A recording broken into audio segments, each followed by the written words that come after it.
Good evening. The regular meeting of the Central Berkshire Regional School District on January 9th, 2020 will now come to order at 7:09 p.m. For your information, this meeting is being both audio and videotaped, and if there's anybody in the audience who's doing the same, please let us know. And then all who are able, please stand for the pledge.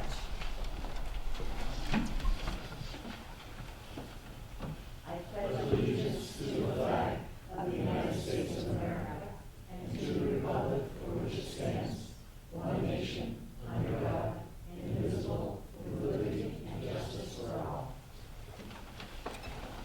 Thank you. Superintendent, would you please take roll? Mr. Alpert. Here. Mr. Bartels. Here. Mr. DeFazio. Here. Ms. DiTomaso. Here. Mr. Emerson. Here. Mr. Farley. Here. Ms. Galusha. Here. Mr. Hinckley. Here. Mr. Locatell. Here. Mrs. Latazori. Here. Mr. Peters. Here. Mrs. Tucker. Here. Mr. Wagner. Here. Dr. Kraft-Reese. Here. We still do have an open seat in Washington. Our CBEA rep, Mr. Hoke, and our student rep. Here. Hello. I do want to thank everyone because we actually have a full committee here this evening with the exception of Washington coming out for the budget presentation. So we do have a quorum. Thank you very much. The chair certifies that this is the correct agenda. And are there any responses from the audience? Seeing none, we'll start with student affairs. Okay.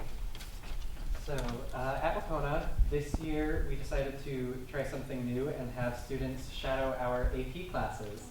And so far that has been going well. We've had a lot of kids showing up to shadow their AP classes to see if they want to take the classes next year.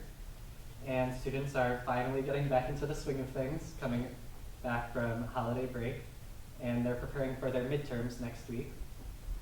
Before break, we had our band and chorus winter concert, which was a huge success. Students are currently in their add drop period where they can add and drop classes for the second semester of the school year. We have some choir kids who made it into MMEA Western District Festival, which is this weekend. And our quiz team made it to the As School Match Wits with 4 brilliant Wapona students. And with our school musicals, rehearsals are finally back up, and we have invited some middle schoolers to come up with us this year. That is all. Thank you. What is the musical? Once Upon a Mattress. Thanks. Okay, Secretary's report. Will someone please make a motion to approve the minutes of December 12th, 2019?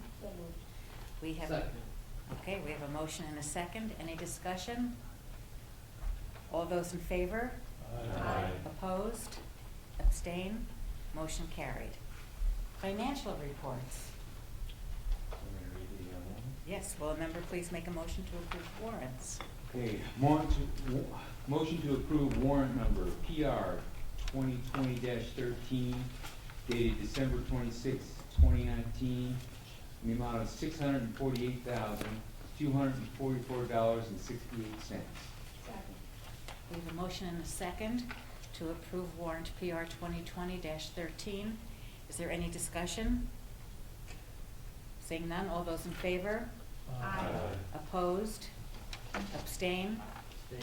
Motion carries. Motion to approve warrant number PR 2020-13B dated December 26, 2019, in the amount of $246,887.63. We have a motion and a second. Any discussion? Seeing none, all those in favor? Aye. Opposed? Abstain? Motion carries. Motion to approve warrant number AP 2020-14 dated December 27, 2019, previously signed, in the amount of $748,424.12. We have a motion and a second. Any discussion? All those in favor? Aye. Opposed? Abstain? Motion carries. Motion to approve warrant number PR 2020-14 dated January 9th, 2020, in the amount of $66.02. Second. We have a motion and a second. Any discussion? All those in favor? Aye. Opposed? Abstain? Motion carries. Motion to approve warrant number PR 2020-14D dated January 9th, 2020 in the amount of $104,313.21. Second. We have a motion and a second. Any discussion? Seeing none, all those in favor? Aye. Opposed? Abstain? Motion carries. Motion to approve warrant number AP 2020-15 dated January 10th, 2020 in the amount of $246,367.62. Second. We have a motion and a second. Any discussion? Seeing none, all those in favor? Aye. Opposed? Abstain? Motion carries. Motion to approve warrant number APW 2020-11 dated January 10th, 2020 in the amount of $111,949.28. Second. We have a motion and a second. Any discussion? All those in favor? Aye. Opposed? Abstain? Motion carries. Thank you. Okay, now we have gifts and donations. Someone make a motion to accept the donation of the Cobb Society of Western Mass, please. Be it resolved that the Central Berkshire Regional School Committee accept the donation of $3,000 from the Cobb Society of Western Massachusetts to be awarded in honor of Aaron Barnes to the General Scholarship Fund as recommended by the district treasurer. Second. We have a motion and a second. Any discussion? Just a question, what is COP? Thank you for asking, because I was going to. Anybody know what Cobb Society is? Crippled old broken bikers. Say that again? Yes, Kathy always Crippled knows this. old broken bikers, they're motorcycle drivers. They do a lot of charity work, a lot of fundraising. That's Oh, great. nice. much. Thank you. Every year we ask that, and every year Kathy fortunately is there to yell. That's what happens. Okay, so we'll remember to ask Kathy next time, okay? And now an acceptance of a donation from the College Club. Be it resolved that the Central Berkshire Regional School Committee accept a donation of $500 from the College Club to be awarded to the high school French classroom as recommended by the district treasurer. Second. We have a motion and a second. Any discussion? All those in favor, please say aye. Aye. Opposed? Abstain? Thank you. Okay. Report of the chair. So as Lori mentioned, we still have a vacancy, as always, in the town of Washington. So again, if you know anybody, please reach out to them. It's impressive to have 14 of us here tonight, but 15 would be really amazing. We really need to celebrate them. So, also the regional agreement. So, we have every district that is a regional district is bound by a regional agreement that's created to protect us and to lay out our path.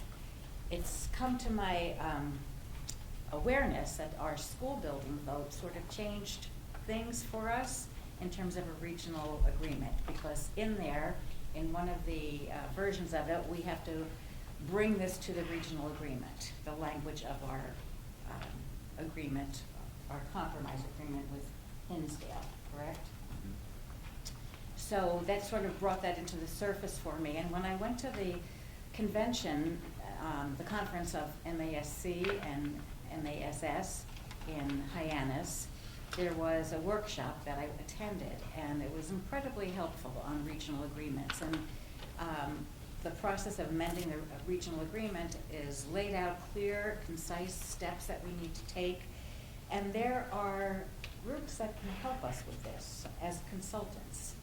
And they have been working with many districts in the area, some of which include, I have the paperwork somewhere, but here, Berkshire Hills Regional School District, Hoosick Regional, Gateway. So those are some of the towns locally, the communities who have enlisted the aid of this consulting firm. And it's called Massachusetts Association of Regional Schools, MARS. So, they provide the information we need. Apparently, in researching this, Christine Lynch of DESE has said that our regional agreement has not been approved by the commissioner. And the last copy that she has was one that was retyped in 1997 to include amendments 1 through 9. But on further review, she can only find the approval of Amendment 1. So that really, to me, speaks that we have a job to do, and it should be done. The regional amendment, according to this group presentation, was something that needs to be revisited like every 5 years. So 1997 was 22 years ago. I think it's time. So I contacted this group, the Mars Associate Group, and they would be willing to come out here at no charge just to give us an overview of what we could expect. Of course, there's a fee involved for their work. They said that they charge about $95 an hour, and it depends on how intricate and difficult our task is. That will reflect in the price, the cost of this work. So I would like to suggest that we have them come out just to pick their brains and to give us an overview of what the expectations are that we can expect from them and how they can help us through this process. I think too, because we have some difficulties with some of our towns, it would be good to have a third party come in and tell us what needs to get done. So the onus would be on them rather than on us. So, is there any discussion about that? I think that's a great idea. Yes? I also think it would be helpful to have the towns, the heads of the towns involved to hear the presentation as well. It's a good idea. We can invite them. Send an invitation to them. Okay. Yes, John? Concern with hand on this right now, the sooner the better. Well, I would think the sooner the better, but no one from DESE is saying, hey, you're, 22 years late. Where is it? Nobody has said that. Another year or so. Yeah. But I feel there's an urgency because this needs to get done. And if we have an opportunity now to do it, it might solve a lot of our problems. It might guide us with Cummington, it could guide us with Hinsdale Dalton. There's a lot of things that this could benefit. Well, the thing with Hinsdale Dalton, or the issue there needs to be taken care of pretty quick. And it also can be taken care of separately. It doesn't have to be embedded in this regional agreement, although ultimately it will need to. But I think that there's a separate concern and timeliness needed for the Hinsdale Dalton discussion. So this can be separate. So I'd like to make a motion. Is somebody doing Well, Yes, that's, exactly. if I can say something. First of all, that would be new business. So I would consider it under new business if you're going to propose a change Okay. like that. But the document, the regional agreement has been reviewed. It was reviewed in 2010. So while that's a long time ago, it also says that there really hasn't been any problems for 10 or 22 years, whatever the choice is. Why is it that DESE says they don't have that copy? Could they have lost it? They could have lost it. And I was just, and we've had legal experts working with us all the time. It was done by, I was just talking with Mike. He had an attorney working with us who wrote it, and I often thought that Mass General Law was copied from our regional agreement. It was so much in line. And the kinds of changes that were made were kind of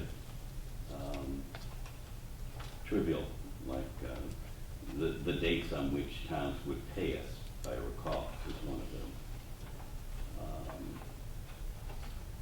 And there was nothing substantive happening except on the early ones. Maybe it was amendment number 1, which was the one that brought, I think, 3 towns into the region that had not been there in 1958 or whenever it was.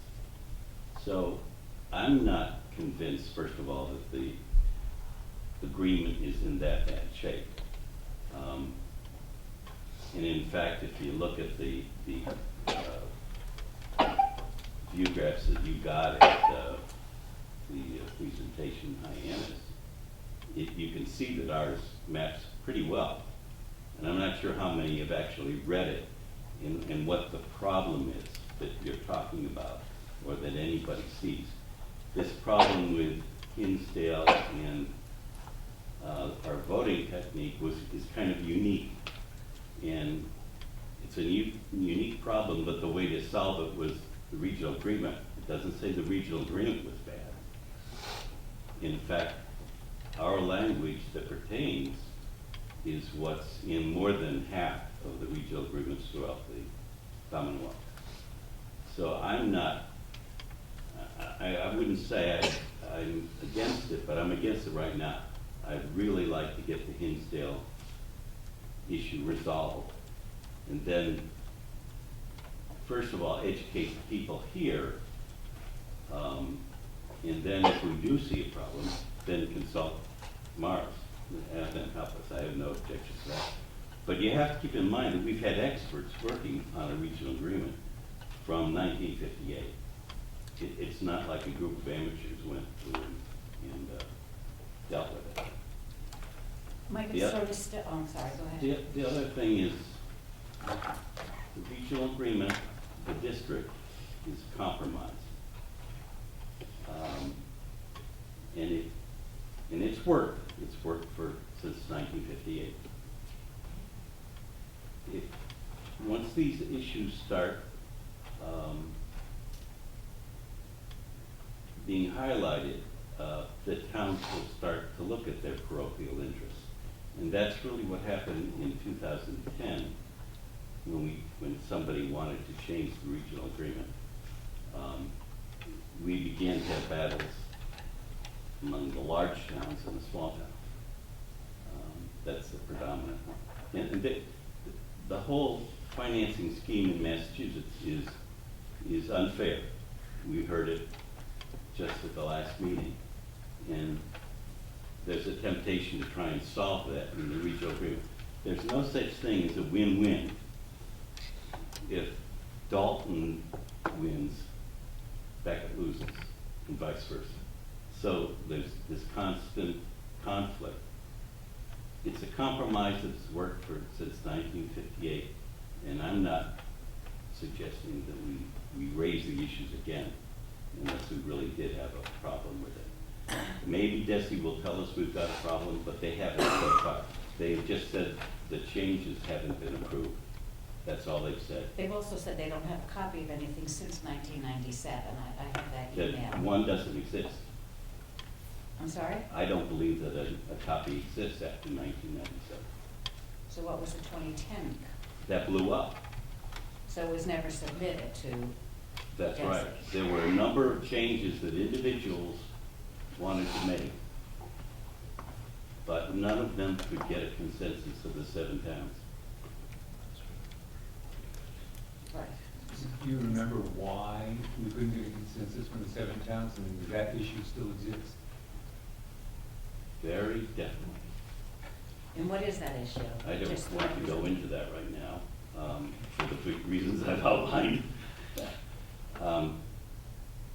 But we have dealt with things subsequent to that we proposed to DESI, dealing with Cummington and with, there are some things that could be changed, but now is not time to do it. And there's no urgency to change it. And for one example is the procedures when a town wants to leave, they're really kind of inadequate. In our regional agreement and everybody's, OPEB didn't exist Right. 10, 15 years ago. So that ought to be addressed, but there's no urgency to that. I'd love to hear from other people and what they're thinking about this. I don't have anything other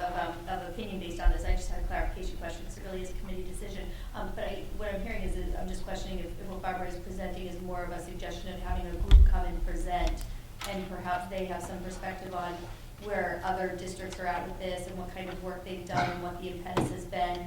And one of my questions is knowing some of the people who do this work that Barbara has participated in one of their sessions at the conference with is, do they come out for free, and are they, you know, is it, I think I just wanted clarification. I think what Barbara's really presenting right now is just, should they come out, should they present, do they do so for free, could they have a dialogue with, this is what we offer, what kind of questions do you have? They are definitely for free when they come out to do the overview. It's only when and if we engage them in a business contract that we would be liable to pay. But because we're members of MASC, they do this for free to come out and provide us the overview. So I guess my question is, when they come out to do the overview, I'm just thinking about this process part, so when they come out to do the overview, would their overview include like an outline of what should be? Yes, essentially the slides show that they presented me when I was there and all the other participants, is a list of what has to get done, how it has to be done, and it just outlines all the steps that are involved in a regional agreement and how to form a group that would be a regional amendment group.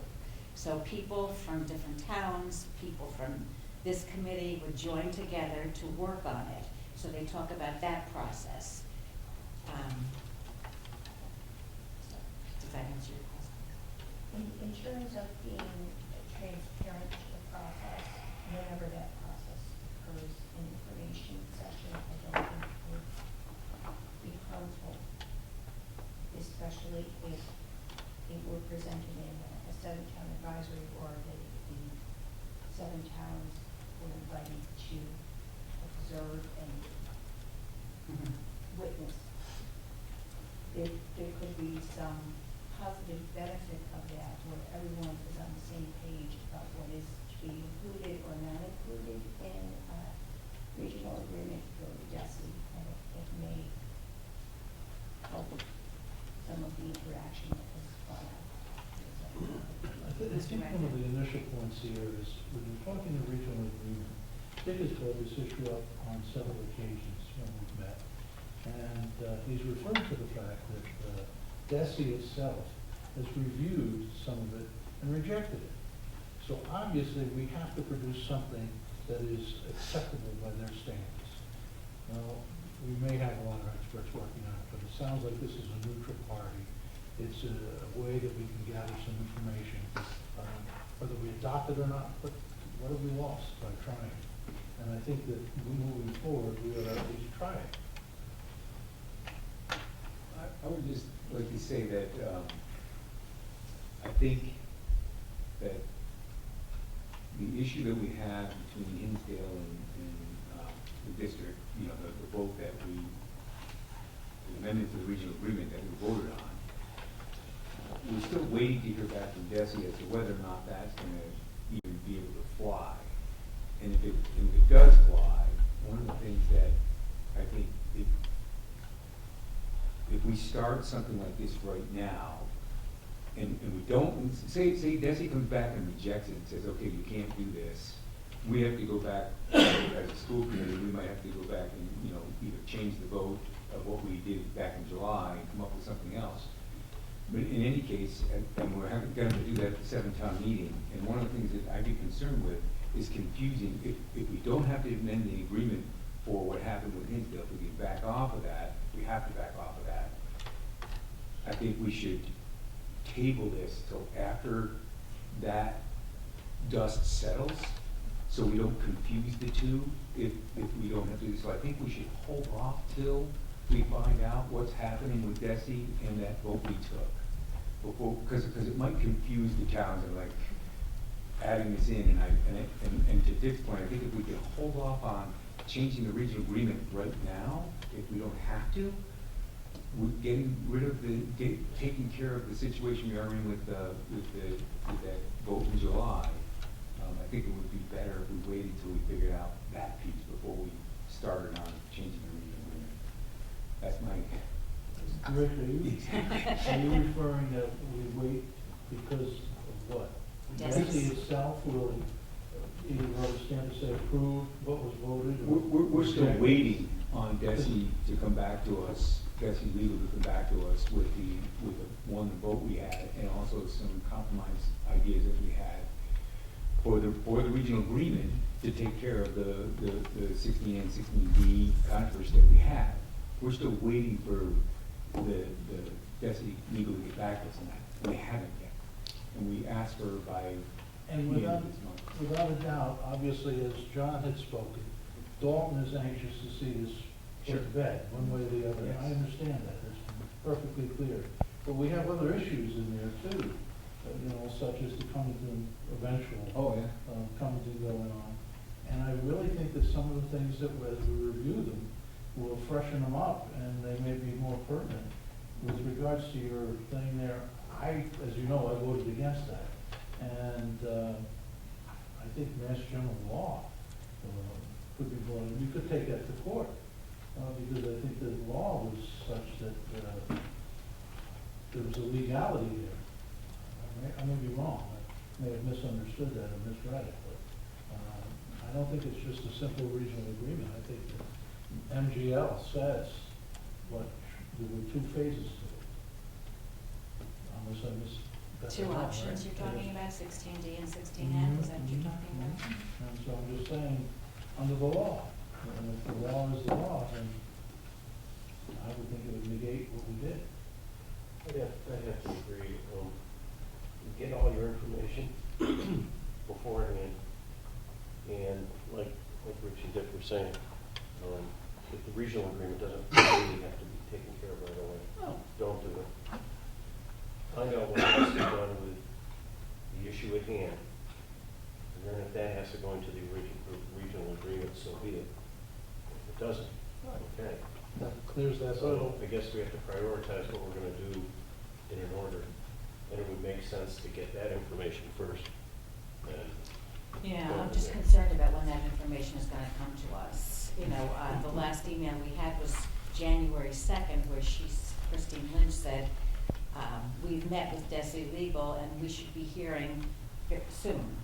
So that's January 2nd. But this whole process began in July. Yeah, so soon is a relative term that has no meaning to me. Well, they didn't see it until December. It was our issue in November. July, but it was Desi's. It was issue. November that they saw it the first time. Because on November Desi 12th. did? Yeah. This is when Christine Lynch responded to us in November. Mike? I have a suggestion that we table this recommendation until our January 23rd meeting and revisit it then. Because on the one hand, while in principle it does sound like a good idea, I also appreciate, A, trying to finalize what we have on the table. B, to Dick's point, my understanding is that the agreement has been over the years pretty comprehensively vetted by some pretty expert legal minds, and to that point, wouldn't want to necessarily kick a sleeping dog, so to speak. So my suggestion would be table this until our next meeting and revisit that. Okay, so, is that a motion? Well, it's a new business. Dick said that we should discuss this in new business, but if there's any more discussion about this, feel free to speak now. Otherwise, we'll just bring it up again in new business. Anybody else? Okay. Approval of superintendent's goals. At the last meeting that I didn't attend, Lori presented her goals, and I think they're great. Ambitious. The career cruise. Yes. Everything was good on the cruise, yes. So, do you want to make a motion? Sure. Be it resolved that the Central Berkshire Regional School Committee accept the superintendent's goals for 2019-2020. We have a motion, we have a second? Second. Okay, all those in favor? Aye. Opposed? Abstain? Motion carries. Forward. Okay, subcommittee reports and recommendations. Curriculum, we are meeting on January 23rd, and we will be talking about instructional rounds. So if anybody wants to come who's not on the committee, feel free. I'm excited to hear about this. I was involved in it in my last job, and I thought it was a wonderful process. It was great for the teachers, and I really think it's a helpful tool. So I look forward to hearing how it's being implemented here, but apparently it's the same Harvard-based program that we use, so we'll be meeting January 23rd. Finance. We have not met, our next meeting will be Tuesday, January 14th at 5:30 in the central office. The agenda item will be discussing the initial budget and possibly also just a presentation from PROS. Okay. Horace is about. What Horace was. Oh. Okay, I'll come to the meeting. It's a cliffhanger. Oh, can't wait, okay. Give it away. Okay. Policy. So we haven't met since the last committee meeting. Now that we have a full subcommittee again, I'll be setting up a meeting soon. The main thing we are working on right now is a code of conduct for school committee members. At our last meeting, we discovered that we inherited a document with suggestions for a code of conduct. We discovered that much of it overlapped with the existing code of ethics. So I'm working on kind of reworking it all into one, and we'll be discussing that at our next meeting. And then we also have an approval of the second reading revision of Appendix C2. The gist of it is basically requiring district employees to change their passwords once a year.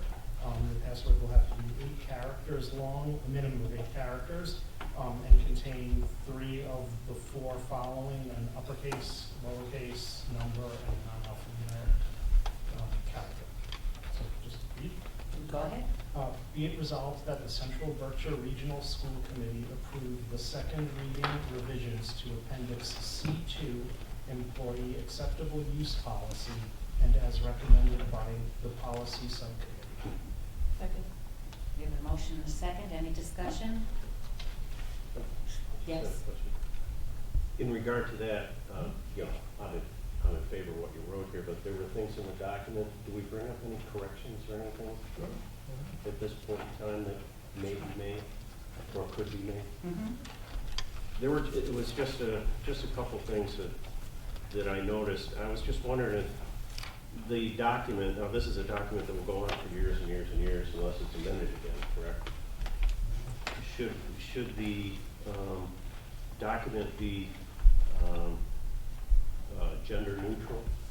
And what I say is that, and where it says the superintendent or her designee, but in other places it says their designee. No offense. I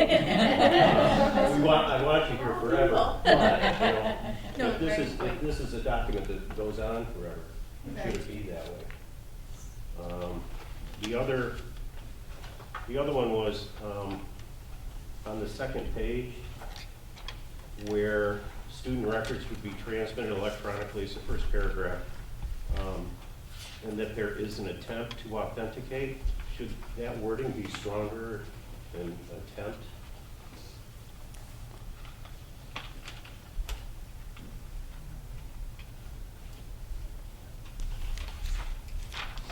Because I don't, you know, it's just one of those things that if you're transmitting records like that, should the wording be stronger? That's all. So where are you on that one, Mr. Whitehouse? Page 10, good enough, okay. Top of the second page. Top of the second page. the third line, well, actually, it starts with the second line down, the second sentence. That there is an attempt to authenticate the identity of the recipient, and should it be something like the identity of the recipient is authenticated? You know, I don't know, should it be? More than an attempt. Than an attempt, that's all I hear I'm what you're getting. saying. Yeah. That's easy enough, yeah. It's hard to say, but, you know, it'd be possible to say it's confirmed, I think, because we're doing it electronically. Yeah. And that's why, that's the way it's worded. Okay, good. That'd be fine. You know, I'm just saying, it just seemed like it was, I don't know, I just thought it might be stronger language, that's all. I definitely think we should use gender neutral pronouns, and I don't see an issue with what you're saying. I would just, I would just dialogue quickly with our technology director about it, Yeah. just to see his intent around it, but I don't see an issue with it myself. Okay. But I'll have that dialogue and then make the adjustment, but definitely the gender neutral, absolutely. And just on the last page, on number 17, where it says described in number 20, above in number 20 should be 16 instead of 20. That's all. Very good. Yes, good catch. That was it. It's nothing to intent. Okay. So we can approve this and with the modifications forthcoming, because we're not modifying the intent, we're just changing some pronouns, okay? So, again, there was a motion and a second, and there's any further discussion? Seeing none, all those in favor say aye. Aye. Opposed? Abstain? Motion carries. Thank you. Okay. Personnel. Mr. Leftel? We haven't met, there are no pending problems that I'm aware of. No report. Okay, thank you. Safety and wellness. We have not met, but we're hoping to have a meeting in the near future. Good. Okay, and the Wacona building project. Anything to report? Things are cooking along pretty good. We, the school building committee met just before the holidays and approved the purchase of a requisition of the precast concrete, because that's a long lead item. So we had to get that moving along so we can get in the queue for those guys to be able to get there. The next one we have due up is steel fabrication. That's going to be voted on at the end of September as well. The other thing is that there's an upcoming meeting for Go to Blue that'll happen at the high school with the police departments and fire departments and any interested parties. And I don't remember the date of that, but it's coming up. That's at 3 p.m. on the January 22nd, I believe. And the next meeting, I think you meant the steel contract will be authorized January 30th. Right. But the Go to Blue meeting is open for people who are concerned about safety and security of the new building. So it's a Go to Blue piece. So if you have an interest in that, you know, check into that. But pretty much that's it. What's the date on It is the January 22nd at 3 o'clock at Wacona.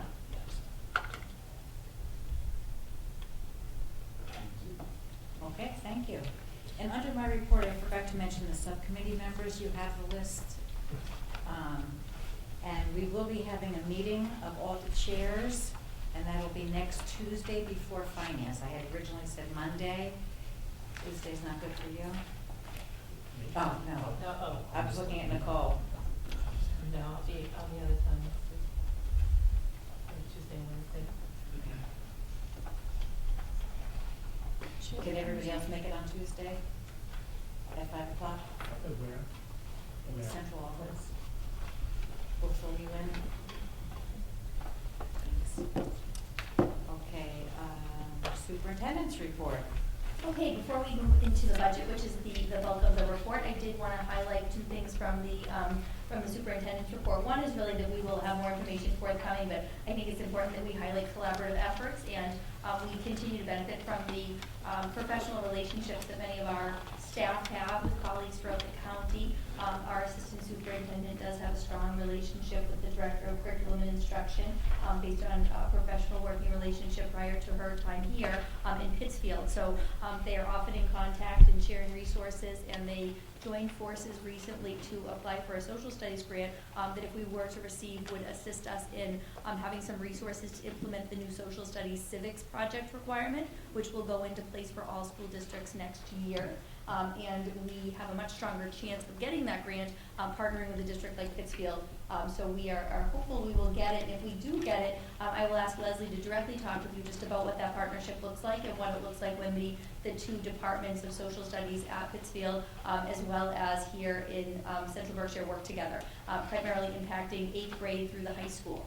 So that is something I want to highlight, and something hopefully you'll be hearing more about, so hopefully we will get the grant. It's a competitive grant.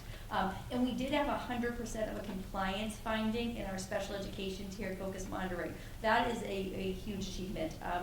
These are people who are essentially auditors and not auditing the books for numbers. They audit the special education procedures, which are extensive, and to not have any findings is quite an achievement for that department. So we were very happy to see that. Not that we don't have areas to improve, but this is a specific look at the paperwork. There are interviews, there are observations. They're really looking to see that you follow the procedural requirements. So I did want to highlight that. That report will go right onto the website.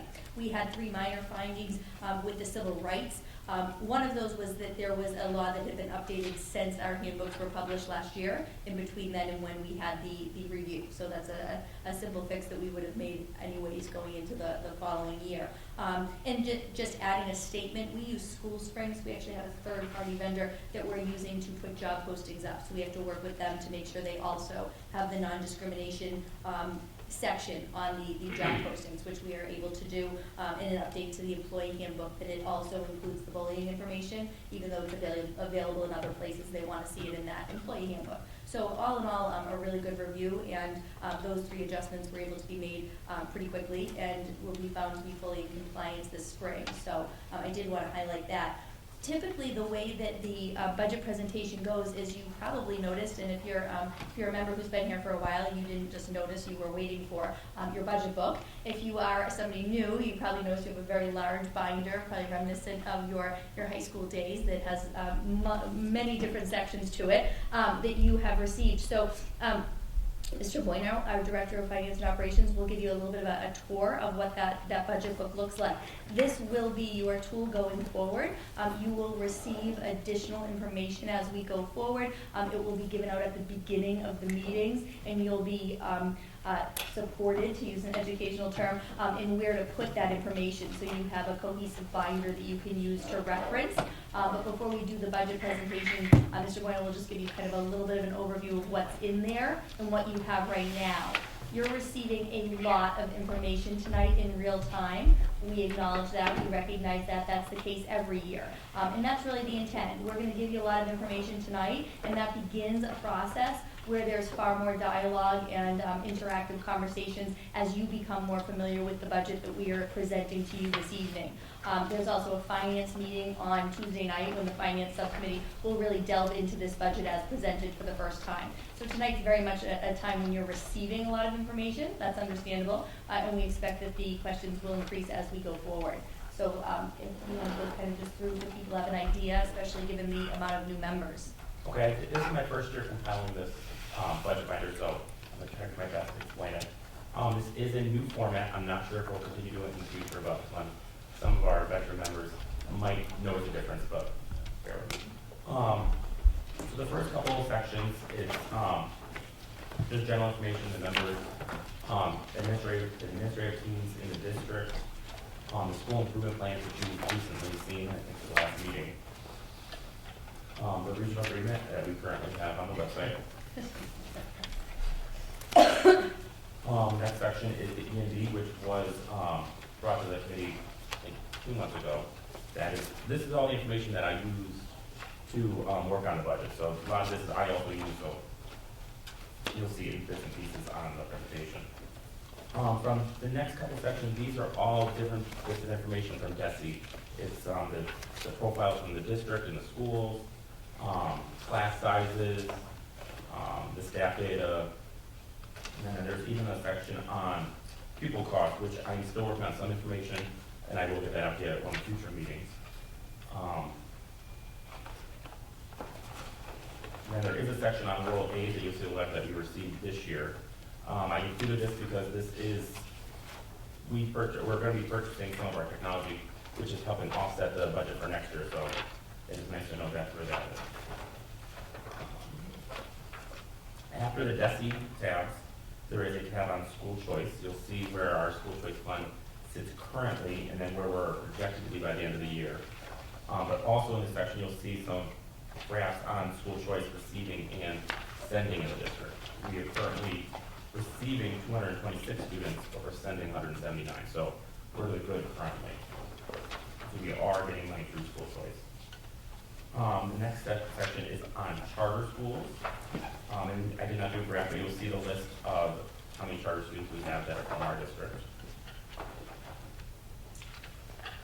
The next section shows the censuses, the school census from the district for the last, since 2010.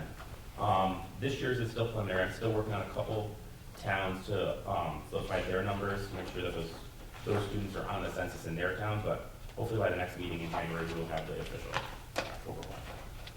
For the budget, I am using the preliminary numbers for the towns. Next section is the fleet schedule. Those are the current fleets in the district, what they're used for, the mileage that they currently have. The next two sections are the budget guidelines and the calendar. Those were both used very frequently working on the budget. Those were both agreed on or approved by the committee, I believe, back in October or September. The next section is just some information on the budget draft process in Massachusetts. The next section is it's a bunch of different information. These are, this is historical data from the district. There is a couple graphs attached. I am going to work on trying to update them next year. Some of them, there's a lot of information in a very small amount of space for these, and I think they probably could be spread out differently, but I didn't want to change it too much this year until I really grasp what I'm trying to grasp. So you'll see those are currently, or similar to what you got last. The next couple sections are the grants revolving in the athletics in the district, where we currently are, where we're projected to be next year. With athletics, you will see that one only contains the FY19. We are still working, actually we'll be meeting with the athletic director next week to kind of work on the projections for this year and then going forward. So that is where we finished last year with the athletics. The last couple sections, the first one is the chart counts. There's a lot of numbers in the budget, and it's not all money, but these are how the accounts are set up for each of the line items. You will then see two separate tabs are both empty. That is where you put your final budget and your tender budget. For the next section, some of you do have budget in there, some of you do not. If I sent a hard copy to your homes, I did not put one in your budget book, but you will see one page. There was one error on the last page of budget pertaining to FY20 capital numbers. The 21 capital numbers are correct, but the ones that were last year's were incorrect. So if you do have a hard copy that you were mailed home, just drop that last page. You have the current page in your book. So beneath that, you'll see the FY21 initial budget by cost center. That's just separating it by school, or by the cost center, it's set by school, and then by program. Then you will see last year's final budget. In the very last tab, that you will, or the second last tab, it's the P, so that's the property and equipment improvement plan. That is for this year and going forward, what we're working on the district to try to fix up. And the last section is, well, you'll get the presentations, which I do have. I just forgot to put them in your book before I packed them up to come over here. So those I do have, and I'll pass out. So if you want to watch, look along, or take notes on the presentation. Everyone over again. Any questions on the budget bill? Thank you. Greg, are you gonna continue to put little footnotes when you make changes, you know, sometime? Yes, I tried to do that the best I could within the initial budget, but I will continue to do that, yes. That's good, thanks. Yeah, there's that one right.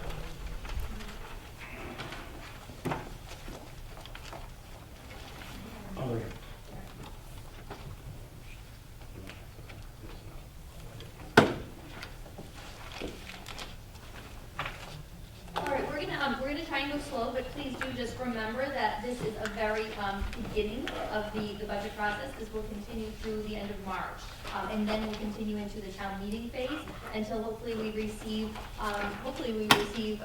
positive votes from all 7 towns, but 5 out of 7 towns will mean that we do have an official budget, hopefully sometime in May of this year. But as we go, I know we have a lot of new members, so very typical tonight that you're just receiving the information, and then as you have questions, certainly the finance committee meetings are great meetings to learn more about the budget and ask those questions, but we are also available. So you can email us questions, you can stop in the office, you can give us a call if there's something you want more information on after you have kind of processed it tonight and going forward.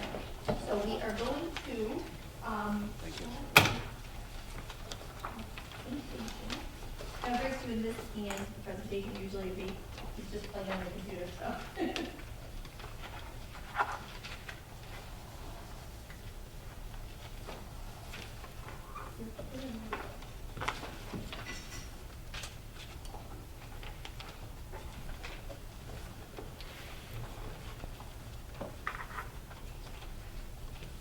The USB is all that.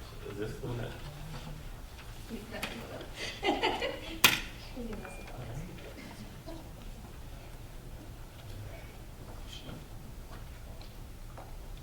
Assuming this is the one that's close by.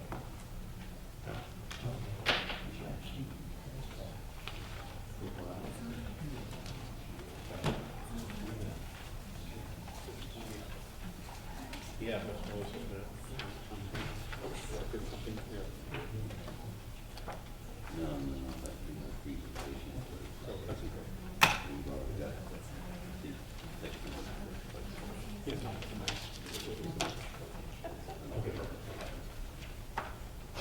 Grab an adapter. Oh.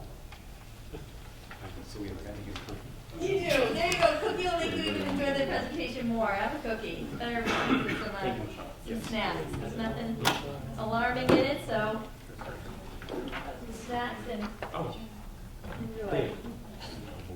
Leslie had one. 3 H's. Okay.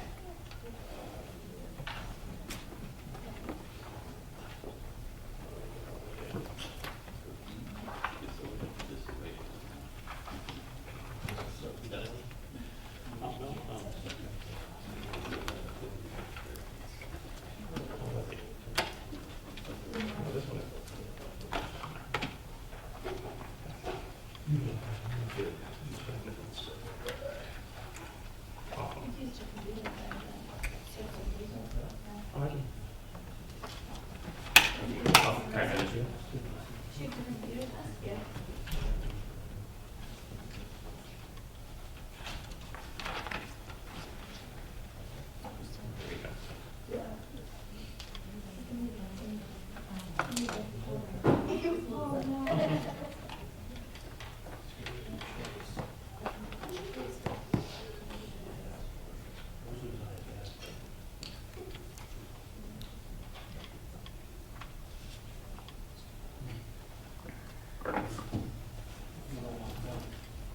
Pass it down.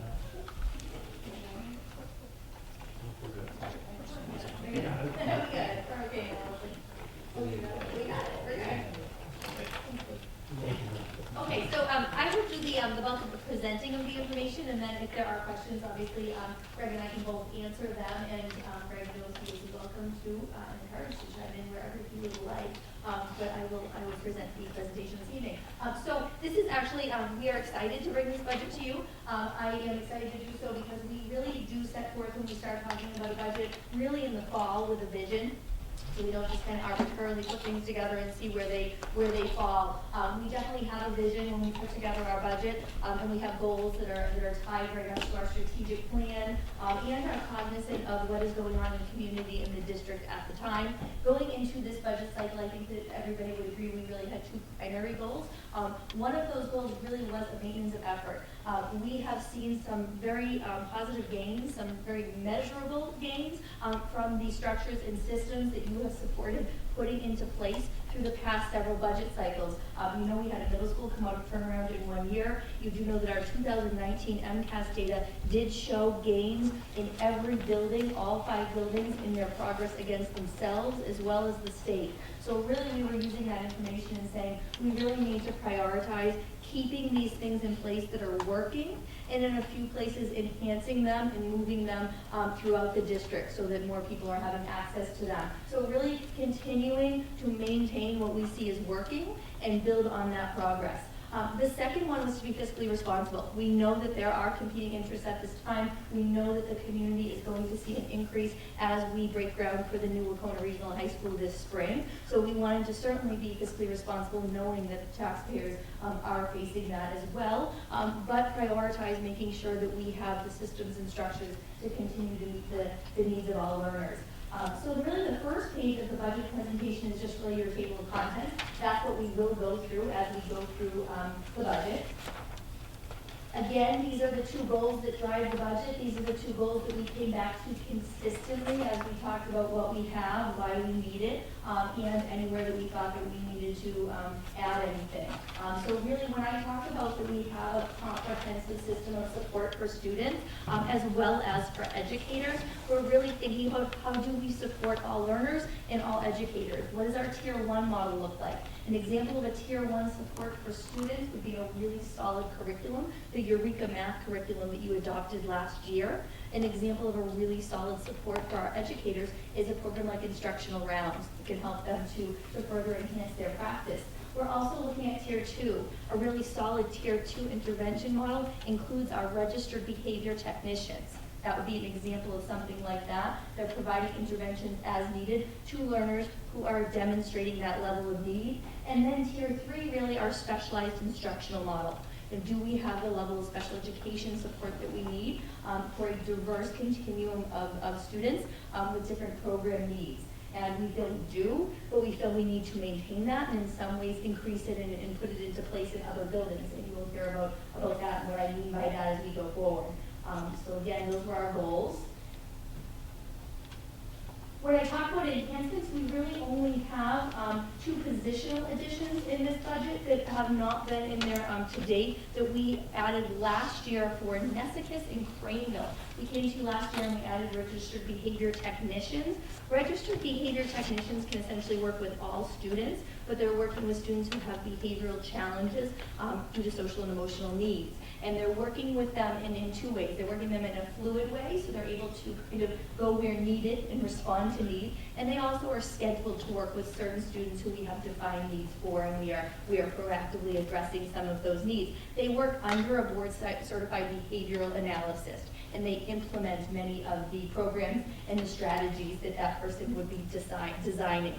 In this district, they also work under our behavioral interventionist, who serves as a social emotional support person in our district. That's a position that we talked to you about last year that we added, knowing how incredibly difficult it is to get a full-time BCBA, and it's a position that's worked very well for us. This budget adds 2 registered behavior technicians, 1 at Beckett and 1 at Craneville. So those will be part of the budget. They are being added this year with our rural aid money, but we're building them into the budget next year, so we know we will have that. The only other thing that I wanted to really highlight, because you will see some changes in the cost centers within the budget as a result, is we've had some restructuring. We know that when our Assistant Superintendent of Finance and Operations left, that we did promote our curriculum coordinator, Leslie Blake Davis, to the Assistant Superintendent position, and the curriculum coordinator position, as a result, merged with that, essentially. And we went back to having a full-time Director of Finance and Operations in Mr. Bueno. The other addition, per se, that you see up here is that a few years ago, we added funding for a part-time administrative assistant in the central office. And we kind of have talked for a while about what that would look like and what the need is. That position has not been filled. For this budget cycle, there is money already that's been in the past 2 budgets that you approved for a part-time position. For this budget, what we are proposing is a reallocation of funds. We have an unfilled custodial position that previously served the central office that is not needed. And by allocating those funds to an administrative support position, we'd be able to add a full-time support position in my office in addition to what we currently have, something that I do believe that we need. And I know many of you have voiced that you feel that it would be something that would be beneficial as well. So again, those are the staffing per se, in one case revision, in another case additions. Increases in the budget, and where we always start, you want to know, why is the budget going up? Because the budget does go up. Contractual increases with salaries.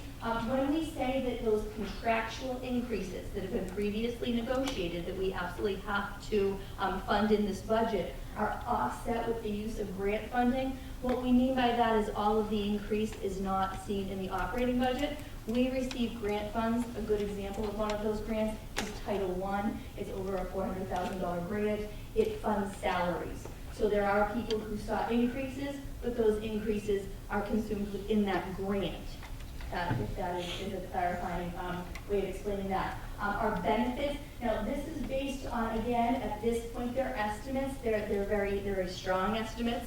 We're fairly confident in them that they will either be where they are or even less, but we do want to make sure we're conservative so you don't see an increase from the initial budget to the budgets we present as we go through this process throughout the rest of this month, February and March. We are anticipating a 1% or less increase in our health insurance and retiree health insurance at 4%. The rates will be set on January 27th. So that first February meeting, we will have solid numbers, but we're very confident in where we are at. Mr. Bueno as well sits on the Berkshire Health Group and talks to other district business administrators as to what they're going to build in for an increase as well at this stage. And we are consistent with those. Some of this budget, you've already directed and decided in some ways for us. I would identify OPEB as one of those. So the budget guideline specifically tells us to allocate $400,000 for OPEB funding, and that is an increase in the budget. Lori, can I ask you a question? Yes. Under the salaries, where you get that $400,000 grant, is that something you individually apply for, or is it an automatic for all districts? Or? Great question. So we would very unlikely, we would build in, it would not be something we would do without serious consideration. I shouldn't say never, right? Never say never. Right now, we don't build salaries into competitive grants very often. These are entitlement grants. And there's a hold harmless knowing you would never get less than the previous year. If you're going to get less, it happens over time. So these are entitlement grants. You do have to apply for them. There is a process, but you are entitled to the money. Title I is one. Title IIA is another one. Some of the special ed grants we are automatically entitled to. Thank you. So transportation, that's part of our contractual increase. We do pay a flat rate for our field trip expenses and our athletic expense, so that is built into that rate that you're seeing there. The biggest increase in this budget, and we are not alone, we talked about this last year, it continues to be the story throughout the state. Our story is not as dramatic of one as other places, but it's certainly relative to us, it is a significant one. We are continuing to see pretty significant increases in student services. We are looking closely at that number. We hope that we can work to reduce that number, but to bring forth a budget that is conservative and reflective of what we may see. We do need to put in an increase of $250,000. One of the biggest things that we are facing right now is one of our most utilized out-of-district placements in the county went up significantly in their rates this year, significantly, by $20,000 per placement in some cases. So that is something that not only are we looking at, but we're looking at with our colleagues. You know, we live in a county that we don't have a collaborative. There's not a lot of options, so that makes that a challenge. In addition to that, we have seen move-ins and we've seen students who have already moved in with placements, and we are inheriting the placement costs. We do have some students who have been in this school district prior, have been placed out of district based on needs, and we are working to return. However, that is something that is done based on really a schedule that works for the student, not based on the budget calendar.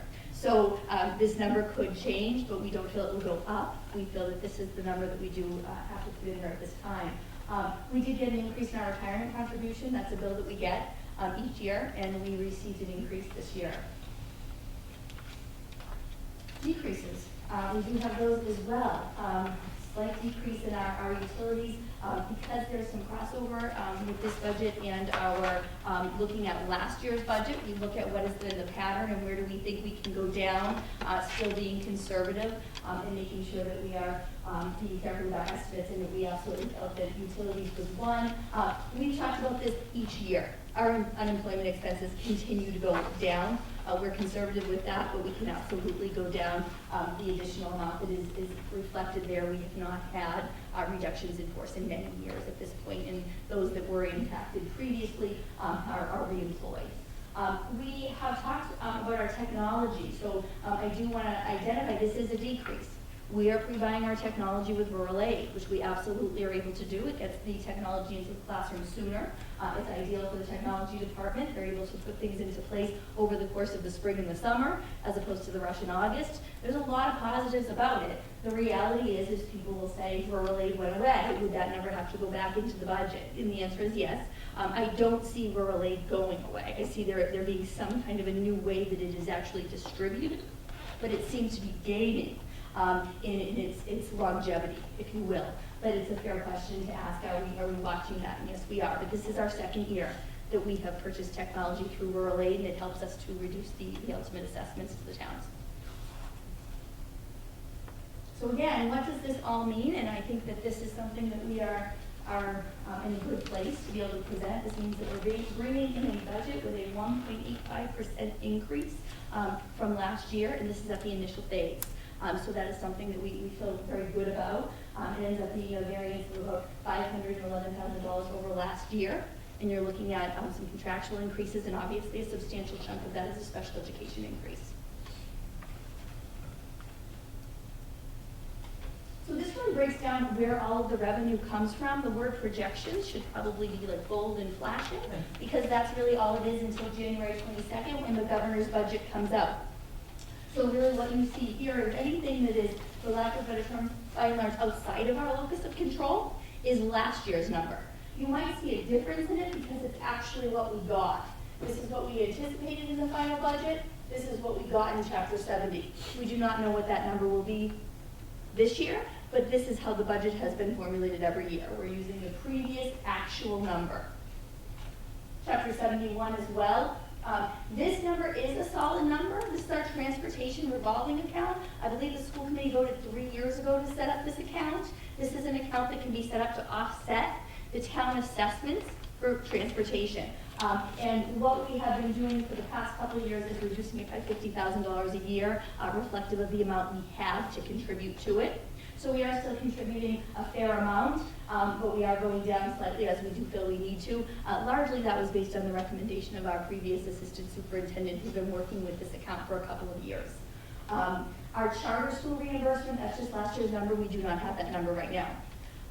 The additional contingency revenue, that is a number that essentially becomes a wash in the budget, but it's in case this number comes in higher than anticipated, because that can always happen when they actually come out with the final numbers this summer, as well as the amount of students that it's being based off of. Our interest income, this increase, this would be a locus of control in the district. This is probably, this number's not going to change. So this is really based on we've had a change in our district treasurer.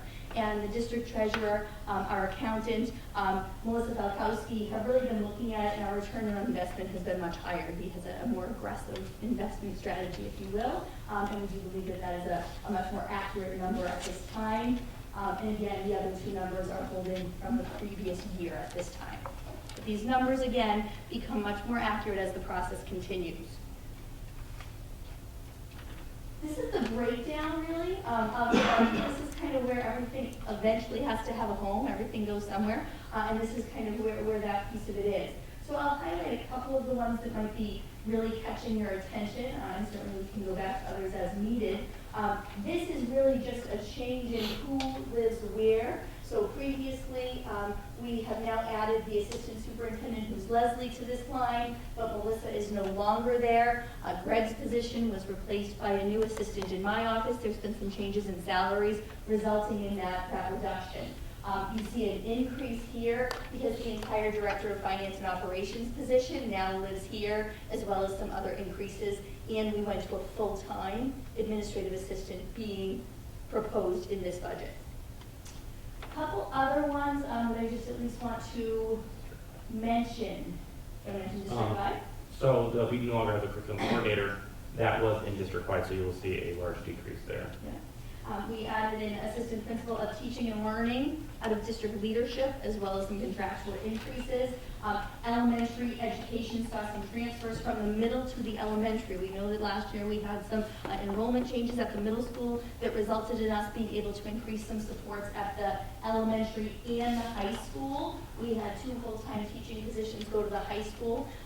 The high school also saw the most lane changes this year, so you are seeing contractual increases there as well. And special education is an increase for us, and it's probably, for me right now, the #1 area of focus within this budget.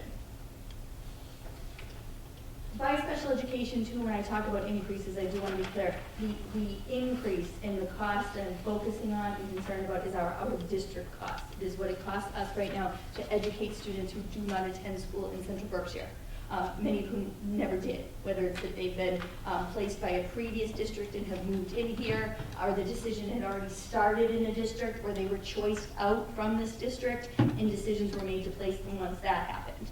But that's what I want to make sure we understand, that my focus is on our out-of-district number, just making sure we have a good understanding of where we're at with that. We are not seeing big increases in textbooks right now. The science kits have been purchased. We have not needed to do that this year. We have a solid math curriculum K-8. We have a solid curriculum in our units of study. So we're feeling good with where we're at with that. We've also had some rural aid that can offset some of those costs.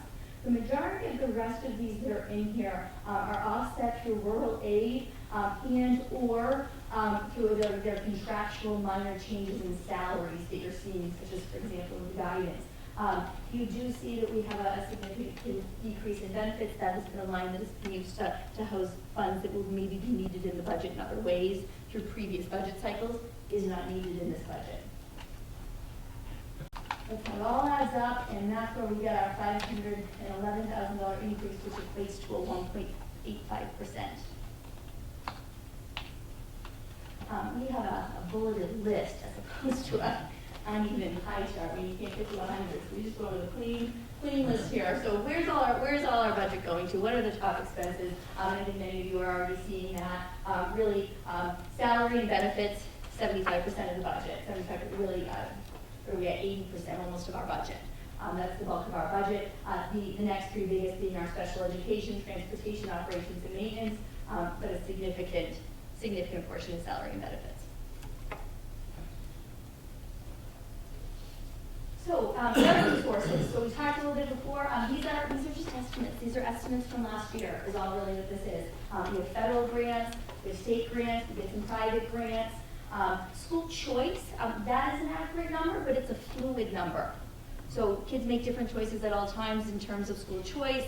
We get an account in December and again in June. So this number will hold, but it is a fluid number. So just to be aware of that. Circuit breaker is based on last year's reimbursements. We are reimbursed for out-of-district placements at a percentage rate over 4 times the foundation. So for example, basically it has to cost more than 4 times the general education student to be eligible for any reimbursement. So for clean numbers' sake, let's just say it's not accurate. It costs $10,000 to educate a general education student. 4 times that would be $40,000. Anything you're paying to educate a student beyond $40,000, you're eligible to be reimbursed for. There are some exceptions. That's a broad statement. Transportation is an exception, and transportation is a big cost for out of district. But you're eligible to be reimbursed.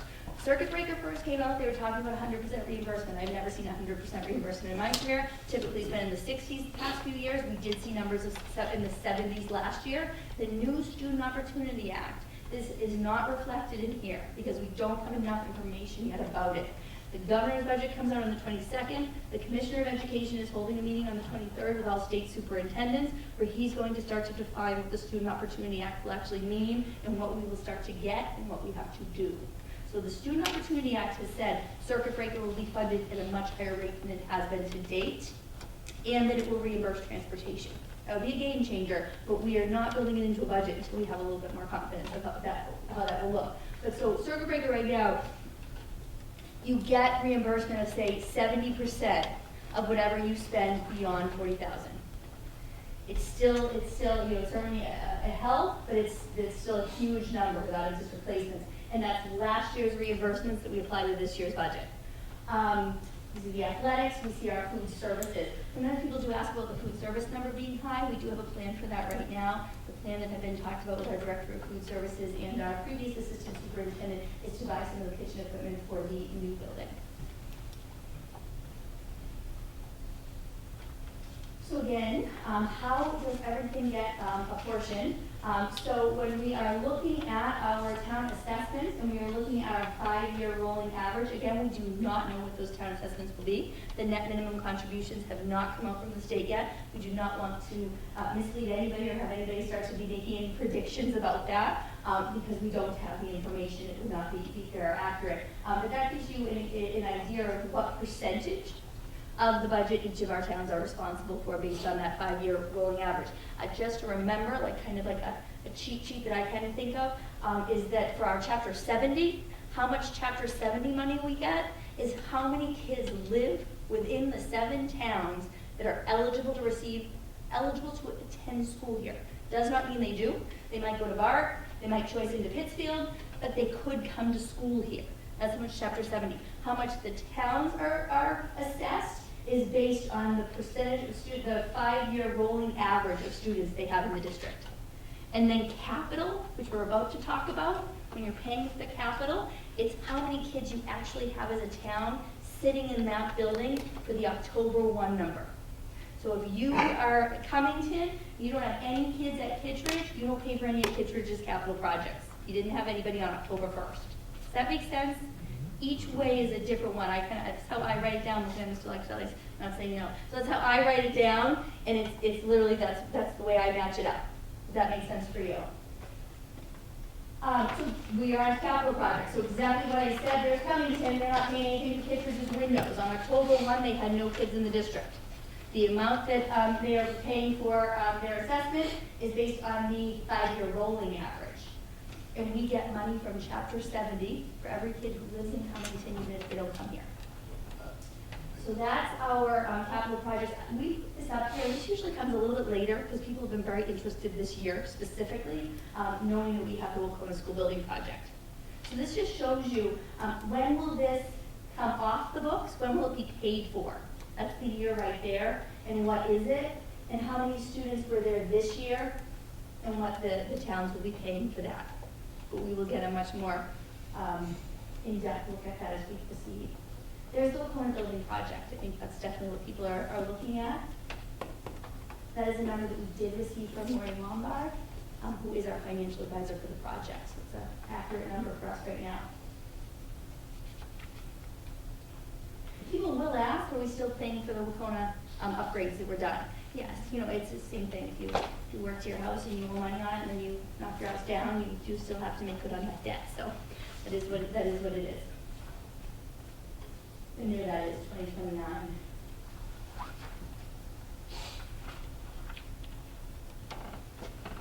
And these are the numbers that we are by and large still waiting for the... No, these are the overall. Oh, capital. I'm like, wait, I was saying town assessments. So these are our capital. We've got these. We are not talking, though, about our town assessments for our operating budget. For our capital budget, we do have these. This is what we had said. Everyone sees an increase this year. Last year, we were able to go, and I believe everyone saw A few saw a decrease, or it was very moderate. It's been that way. But we are going to have a new high school in the fall of 2021. So that's what you're seeing. Again, the full budget will be available online tomorrow. This initial budget will be online for you tomorrow. We also will have this for your books, and we will continue to look at this. I don't see a lot of changes coming from our office. Like I said to you, we were conservative. We'll get solid numbers on health insurance for the February meeting, and we're looking at that number for special education, and nothing can change that number, but it's something we are certainly aware of, and we're trying to work closely with the department to watch closely. So that's our budget. Thank you. Thank you.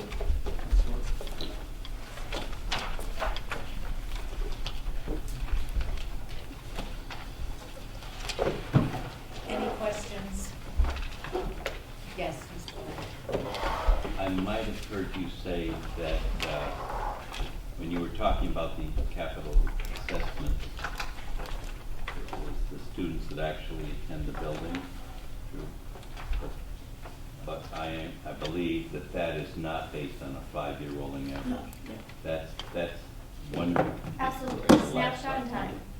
Yep, so like, right now, this year, this year Cummington's not paying anything for Kittredge sidewalks, but if one student chose to go to Kittredge next year, there'd be some cost if they were there on October 1. So it's real-time data. But it wouldn't be divided by 5. No. It's not a rolling average. No. Any other questions, comments? Are we still keeping a close watch on some of the class sizes in some of the elementary schools to see where personnel shifts are going to be made? I know at one of the last meetings in the budget, in the book, grades are in the individual quite. Yes, we will have some changing of staff between, for that reason. What we also have, we don't have any staff reductions in this budget. One of the things we are closely looking at and we are planning for next year. So we have it in the budget.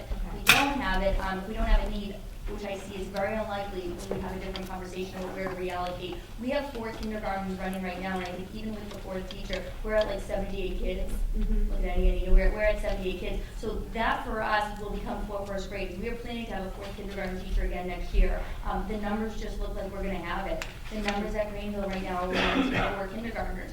Which is a good thing for us. I mean, that's where we want kids to be here and to be in the district. We do have a lot of school choice interest already around kindergarten, but even without that, I think we're gonna run the 4th kindergarten. So yes, we're looking at it, and it's why you did not see an FTE reduction in a staff member, because we're keeping all our teaching staff for next year. Okay, any looking, I know 3rd grade still is running in the 70s, and 2nd grade is 2, but 2nd grade, while 3rd grade has 4, and 2nd grade still only has 3. Yes, yep, so we looked at all of that with Andy, and we'll continue to monitor that, and we'll come up with where exactly the right staffing structure will be, but one of the wild cards for us right now is kindergarten, and whether or not we will need that resource there, and that can be redistributed, and looking at numbers in the other buildings as well. When do we know about school choice? Kindergarten, and everybody will start to make school choice, we'll have an idea. We can start accepting school choice March 15th, right? The other But wild it's card. hard with kindergarten because orientation's not till May, is that, or? Kindergarten's a very hard one to. And we have kindergarten parents who started emailing us like at birth, but then, literally, but then we have other, which I'm not judging exactly numbers, we have other, it's like, oh my gosh, you're 5, it's August. So we gotta work with that, because it varies. So, but we will start updating you on that at some point in March. Not to mention the wild card of anyone moving into the district over the summer. Yeah, Right. which we've had more of than by the beginning of my time here. Do we have those projections in the budget book as they stand right now, understanding they're only projections? No, the last time we brought class size, I think we brought class size when I was not here. We brought class size in October.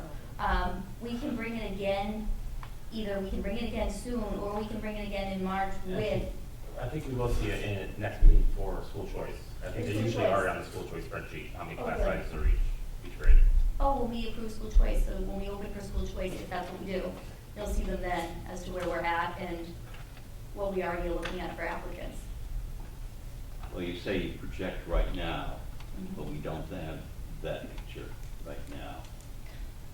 School So- choice is pretty reliable with the March applications for older kids. Kindergarten is not a reliable number for school Well- choice or enrollment. Yeah, well, that's good. I mean, that's some of the questions of the older kids. Yeah, so that we can bring to you when we open for school, when we recommend to open for school choice, we'll bring that like we did last year. Yeah, but I'm saying it probably ought to be part of the budget, the discussions that start Tuesday night, really. And could proceed, there could be more. Yeah, so Tuesday night you can see projections, but you won't, you won't see much school choice, because the deadline for Well- school choice hasn't come yet, so we don't have a ton of applicants. We'll get a ton after February vacation. But we can certainly bring that to you and just keep updating it. Yeah, that's what I'm saying. Yeah. It really has to be done, Yeah, we can because do we that. have to adopt. I mean, it has to include that. Yes. We believe what's built into the budget is what we will need even with our school choice projections, but we can That's certainly pretty much. share that and look at it, starting whenever. Any other questions or comments? Thank you. Okay, moving on, recommendations. Oh, well, I do want to recognize Michelle, like talk about, so we're so excited, so Michelle's here, so I anticipate everyone has said hello, and we are thrilled to have her. I don't think we scared her off with our first meeting, so that was good. So we are really happy to have Michelle to share a little bit about her. She's got a lot of experience and has already dove right in. These budget books are largely her putting everything together, and so we are very happy about that. So she'll be with us at meetings going forward as the school committee recording secretary, as well as the school building committee. She'll be taking that over from Vicki, and will be in my office. Welcome. Okay, is there any old business? I'm not aware of any. And new business, we'll put, I guess the decision will be, we'll put the Mars on hold for now. Any remarks for the good of the committee? I wanted to mention two things. On Monday, there's math night at Kittredge, which I will be attending, and hopefully others will as well. And I just heard this evening that on the 17th, a week from Friday, Mary Poppins will be presented at Nesicus. That's really exciting as well. So Thank you. Okay. Anybody else? Okay, do I have a motion to adjourn? All those in favor? Aye. Opposed? Okay, motion carries.